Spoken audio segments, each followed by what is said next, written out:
Good morning, everyone. Welcome to Pre-Market News and Views by In the Money Stocks. Today is Monday, July 29th, 2013. Thank you all for tuning in. Let's jump right into the charts here. We'll start off with the usual S&P 500 E-mini futures, and what you'll see here today is that the futures are trading slightly lower by about 3.5 points at the moment. Can't make too much out of it. It's a typical flat market open that we are become accustomed to seeing almost each and every day.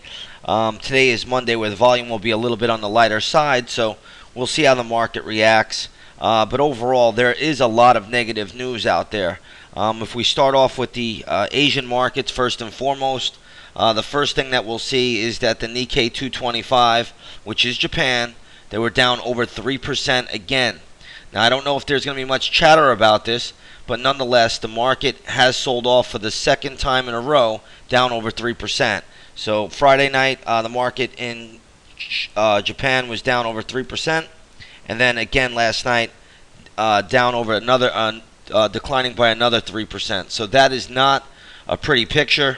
Right now, it has been you short Japanese yen and you buy the Nikkei, and with those funds, you go ahead and you buy U.S. stocks as well. So any way you slice it or dice it, a move down 3.3% last night in Nikkei, that cannot be a pretty picture.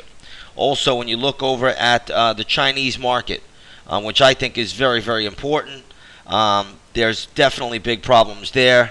China, the Shanghai index closed down nearly by 2% last night. So, again, another market that really was under pressure. You can take a look here at this chart.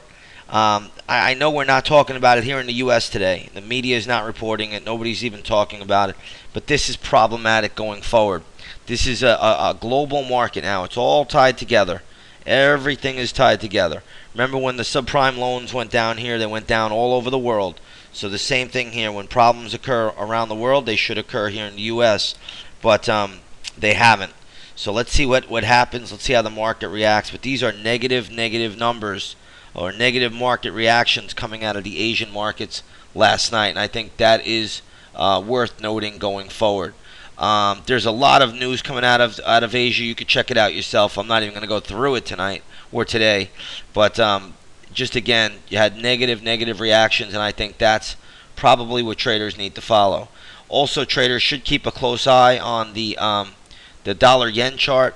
What you'll see is that the Japanese yen is starting to strengthen. Dollar-yen, this is the dollar versus the yen, starting to come down a little bit. So if that dollar-yen starts to fall, that will be problematic. We'll see if the market can get rescued here, as it often does. If that pushes up, that will help the U.S. markets this morning. But I honestly, looking at the Asian numbers this morning, I thought the U.S. markets would be down a little bit more this morning, but they weren't. So maybe they just haven't realized it yet, but I'm not sure. But we'll wait and see how that plays out. Also, if we take a look at the European markets this morning, what we'll notice is that they're all basically slightly higher, with the exception of the Milan market in Europe. So the FTSE MIB, which is the Italian market in Milan, that is down about 0.7%. Everything else in Europe is up about 0.3%. That includes the FTSE 100, which is England or the London market. And as you know, the English can print their own money. So again, no real problems there. Markets seem to be holding up fine, at least at the moment. So we'll see how this all shakes out when the opening bell rings and we start to get some actual trading going on instead of the pre-market trading, which is really just a bunch of market makers and orders coming through ahead of the opening bell. Looking at gold this morning, gold is catching a pretty sizable bounce, up about $12 on the morning to around $1,334 an ounce.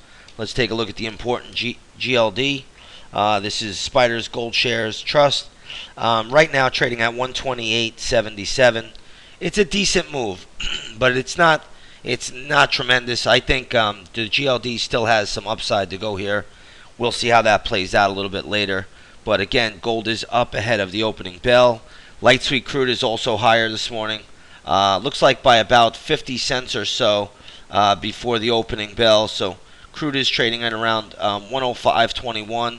That's light sweet crude. Brent crude is trading around 107.72. Let's take a look at the USO, which is a good proxy for light sweet crude. And you'll see that's right back to around $37.42. So decent little pop here, but I have a hard time with crude at these levels because of the slowdown taking place in the Asian markets, especially in particularly in China. Demand for crude should be less and less. I know we have some geopolitical events out there, and especially in the Middle East, but I think we always have them there. So it's going to be interesting to see how the oil market plays out going forward. Couple of other things. There will be some 10 o'clock economic data, I believe, in the news, so traders will want to watch for that going forward. I believe there is going to be a housing number released at 10 o'clock. I'm not sure if it will really affect the markets or it's going to move the markets very far, but you will have some economic numbers coming out around 10 a.m., so I think traders should watch for that. And then later this week, we'll have a ton of economic data. We do have some gap plays out there, so again, the gap plays will be posted up in the chat room at 9 a.m. Anybody want the gap plays, please come over to the chat room. They'll be posted up at 9 a.m. in the morning. So we do have a few gap plays this morning. They'll be posted up at 9 o'clock before the opening bell, so you'll be ready for them when the market opens. All right, with that said, everybody, I'm going to leave it there. Short and sweet today. Welcome back. Hope you had a nice weekend, and we'll see you on the charts.